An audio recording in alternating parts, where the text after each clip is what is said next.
हे friends, उम्मीद है कि आपको हमारी स्टोरीज पसंद आ रही होंगी। चैनल को सब्सक्राइब करना मत भूलिएगा। तो चलते हैं आज की स्टोरी की तरफ। मूवी की शुरुआत 2016 से होती है, जब साउथ कोरिया के उन क्रिमिनल्स को वापस लाया जा रहा था जो फिलीपीन भाग गए थे, लेकिन साउथ कोरियन फोर्सेस उन्हें ढूंढ ढांड कर पकड़ लेती हैं और अब प्लेन से वापस ला रही थीं। एयरपोर्ट पर जब उन क्रिमिनल को उतारा जाता है तो वहाँ उन क्रिमिनल्स के हाथों मारे जाने वाले विक्टिम्स की फैमिली भी आई हुई थी और इनमें से ही एक आदमी अपने किसी प्यारे का बदला लेने के लिए इन क्रिमिनल्स पर अटैक कर देता है। फिर वो 1 मिनट की भी देर किए बगैर खुद को उड़ा लेता है और उसने खुद को जैकेट पहन रखी थी, जिस वजह से वहाँ पर मौजूद क्रिमिनल समेत बहुत सारे लोग उसके धमाके में आकर मारे जाते हैं। क्रिमिनल्स और उस आदमी में कोई फर्क तो ना रहा। क्रिमिनल्स पैसों के लिए लोगों को मारते थे और इस आदमी ने बदले की आग को बुझाने के लिए इतने सारे बेगुनाहों को मार डाला। अब सीन 2022 पर शिफ्ट होता है, जहां एक बार फिर कोरियन पुलिस फिलीपीन जाकर छुप जाने वालों को वापस कोरिया लाने की तैयारी कर रही थी, लेकिन 2016 वाले हादसे की वजह से इस बार उन लोगों को प्लेन के बजाय कार्गो शिप से वापस कोरिया ले जाने का फैसला किया जाता है। इस बार पकड़े जाने वाले मुजरिम बहुत ज्यादा खतरनाक थे, जैसा कि इनके हुलियों से ही पता चल रहा था। इसलिए इन मुजरिमों को लाने के लिए पुलिस के साथ साथ एलीट की फोर्स भी भेजी जा रही थी। इन्हीं मुजरिमों में हम सबसे खतरनाक मुजरिम जोंग को देखते हैं, जिसने 30 औरतों का रेप के बाद बेरहमी से कत्ल कर दिया था। जोंग को अपने जुर्मों पर कोई पछतावा नहीं था, बल्कि वो ढिठाई दिखाते हुए एक ऑफिसर के मुंह पर थूक देता है। ऑफिसर अपनी इतनी इंसल्ट बर्दाश्त नहीं कर पाता और उसे काफी मारता है, साथ साथ उसकी इंसल्ट भी करता है, लेकिन ढीठ जोंग पर किसी भी चीज का कोई असर नहीं होता। शिप को पूरी तरह जेल में बदल दिया जाता है और क्रिमिनल्स को जेलों में डाला जा रहा था। एक सेल में 2 मुजरिमों को रखकर उनकी निगरानी के लिए बहुत टाइट पहरा दिया जाता है कि जहां भी कोई मुजरिम कोई गलत हरकत करने की कोशिश करे, उसे वहीं पकड़ लिया जाए। ऑफिसर सब मुजरिमों को जेल के कुछ रूल्स बताता है जो क्रिमिनल्स को पसंद नहीं आते, तो वो ऑफिसर से बहस करने लगते हैं। भाई, जब तुम लोगों ने रूल्स को फॉलो ही नहीं करना तो बहस कैसी, चुपचाप सुनते रहो। तभी एक मुजरिम दिखाया जाता है जिसे किसी से कोई कंसर्न नहीं होता और वो अपना एक कोना संभाल कर उसी में खुश होता है। एक मुजरिम को इतना आला लोग टाइप देखकर ऑफिसर को कुछ हजम नहीं होता, लेकिन वो सोचता है शायद जेल की हवा खाकर इसकी अकल ठिकाने आ गई होगी। यहाँ हमें कुछ फीमेल क्रिमिनल्स भी दिखाई जाती हैं जो काफी खतरनाक नजर आ रही थीं। इनमें से एक लेडी अपने हस्बैंड और ससुराल वालों को मारने के जुर्म में यहाँ पहुँची थी।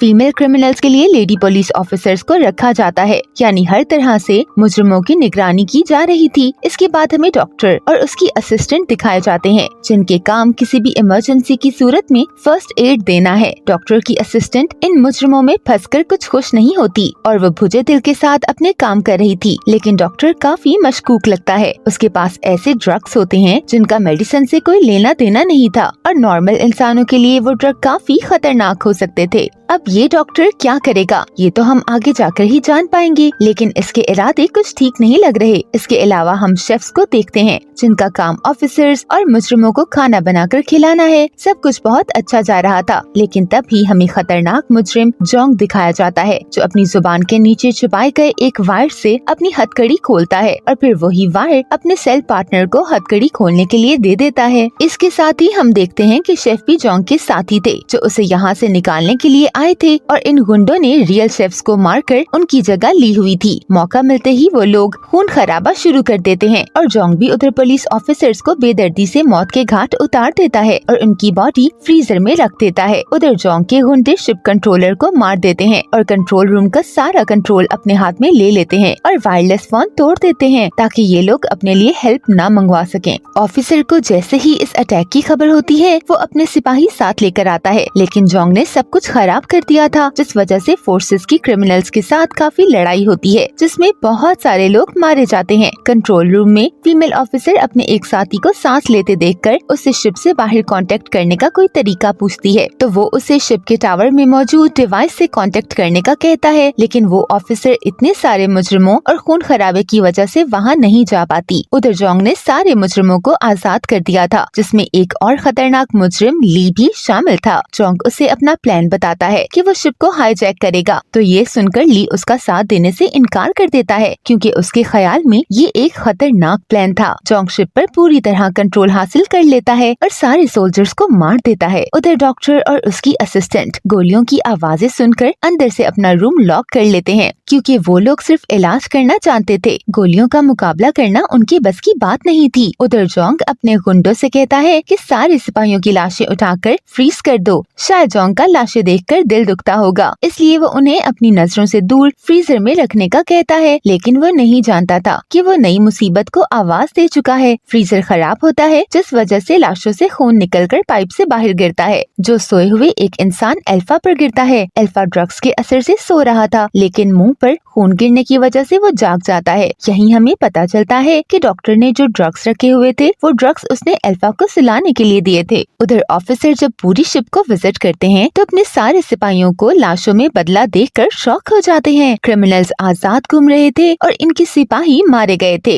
ये देखकर ऑफिसर इंजन रूम की तरफ जाते हैं ताकि सैटेलाइट फोन से कोई हेल्प मंगवा सकें, लेकिन उनसे पहले जोंग वहां पहुंचकर सैटेलाइट फोन भी तबाह कर देता है। अब जोंग एक बचने वाले सिपाही को मारने लगा था, लेकिन तभी वहां ली का क्रिमिनल ग्रुप पहुंच जाता है और दोनों ग्रुप्स में लड़ाई होने लगती है। तभी वहां अल्फा पहुंच जाता है और वहां मौजूद सब लोगों को बेरहमी से कत्ल कर देता है। हम देखते हैं कि अल्फा की आंखें सिली हुई हैं और वो देख नहीं पाता, लेकिन उसकी सूंघने की हिस्स काफी तेज थी, जिसकी वजह से वो सब लोगों को बगैर देखे भी ढूंढ ढूंढ कर मार रहा था। उसकी स्पीड भी नॉर्मल लोगों से काफी ज्यादा तेज थी, इसलिए किसी को कुछ भी समझ नहीं आता कि उनके साथ हो क्या रहा है। अपने साथियों को मरता देखकर जोंग वहाँ से निकलने का सोचता है और पतली गली से निकलने लगता है, क्योंकि वो जान गया था कि अल्फा का मुकाबला करना मेरे बस की बात नहीं है। लेकिन अल्फा के सामने कोई कैसे बचकर निकल सकता था। वो जोंग को पकड़ लेता है, फिर वो उसकी अच्छी खासी कुट लगाने के बाद उसे भी मार देता है और जोंग के लिए ऐसी ही सजा बनती थी जैसे अल्फा ने उसे दी। जोंग के मरने के बाद ली और गिनती के बचाने वाले क्रिमिनल्स वहाँ से भागने लगते हैं, लेकिन अल्फा उन्हें भी जा लेता है। उन सबकी काफी लड़ाई होती है, जिसके बाद ली और बाकी लोग वहाँ से जिंदा निकलने में कामयाब ही हो जाते हैं और जाने से पहले वो गेट बंद करके अल्फा को वहाँ से निकलने से रोक देते हैं। उधर शिप के साथ कांटेक्ट न होने की वजह से कोरियन ऑफिसर्स काफी परेशान थे और तभी उन लोगों को एक कॉल आती है, जिसमें सीईओ उन लोगों को शिप पर होने वाली खूनी खेल का बताकर सब साफ करने का कहता है। हमें सीईओ की बॉडी पर वैसा ही साइन नजर आता है जैसा अल्फा की बॉडी पर था, जिससे हमें पता चलता है कि सीईओ का अल्फा से कोई न कोई लिंक तो जरूर है। दूसरी तरफ शिप की मैनेजमेंट के बचाने वाले दो लोग शिप से भागने की कोशिश करते हैं, लेकिन तभी अल्फा वहां आकर उन्हें भी मार डालता है। डॉक्टर की असिस्टेंट ये देख रही थी और अल्फा उसे स्मेल करके विंडो तोड़कर उसका गला दबाकर उसे भी मार देता है। वैसे इतना तो आंखों वालों को नजर नहीं आता जितना सिली हुई आंखों के साथ अल्फा को नजर आ रहा था। डॉक्टर वहाँ से बच निकलकर भाग जाने में कामयाब हो जाता है। ऑफिसर उसे पकड़कर उससे अल्फा के बारे में पूछता है तो वो बताता है कि उसे अल्फा को ड्रग्स देकर सुलाने के लिए कहा गया था, लेकिन वो नहीं जानता कि इतने पावरफुल ड्रग्स के बावजूद भी अल्फा कैसे जाग गया। ऑफिसर डॉक्टर समेत सब लोगों को वहाँ से जाने का कहता है और खुद भी बाकी बच जाने वालों को रेस्क्यू करने चला जाता है। उधर अल्फा बाकी बच जाने वाले क्रिमिनल्स के पास पहुंचकर उनके साथ फाइट करने लगता है, तो वो लोग अपनी जान बचाने को लिफ्ट की तरफ भागते हैं। लिफ्ट में भी अल्फा उनके पीछे ही पहुंच जाता है और शूटिंग करने लगता है। उसी वक्त ऑफिसर वहां आ जाता है और कुछ लोगों को बचा लेता है। लिफ्ट गिर जाती है और लिफ्ट में मौजूद सारे लोग मारे जाते हैं, लेकिन अल्फा अभी भी जिंदा था। न जाने अल्फा किस मिट्टी से बना हुआ था कि कोई भी चीज उसका कुछ बिगाड़ ही नहीं पा रही थी और इतनी फाइट्स और लिफ्ट से गिरने के बाद भी वो जिंदा था। अल्फा लिफ्ट से निकलने के बाद ऑफिसर की तरफ आने लगता है, तो ऑफिसर फीमेल क्रिमिनल को लेकर वहाँ से भाग जाता है। क्रिमिनल को सेफ जगह पहुँचाने के बाद ऑफिसर खुद अल्फा से लड़ने की तैयारी करने लगता है। ऑफिसर अल्फा जैसे खतरनाक इंसान से लड़ने से पहले एक लम्हे को भी नहीं सोचता और अपनी जान की परवाह किए बगैर उससे लड़ने लगता है। ऑफिसर जानता था कि वो अल्फा का कुछ नहीं बिगाड़ सकता, लेकिन फिर भी वो हार नहीं मानता। दोनों की काफी जबरदस्त लड़ाई होती है और अल्फा ऑफिसर पर अटैक करके उसे बुरे तरीके से मार डालता है। ऑफिसर को मरता देखकर फीमेल क्रिमिनल बहुत डर जाती है और वो लाशों के साथ ही लेटकर खुद को मुर्दा जाहिर करती है। अल्फा उन लाशों के पास आकर उसे भी मुर्दा समझकर वहाँ से चला जाता है। अब हम क्रिमिनल ली को देखते हैं, जो बाकी बचाने वाले लोगों के साथ उस रूम में आता है जहाँ अल्फा को रखा गया था।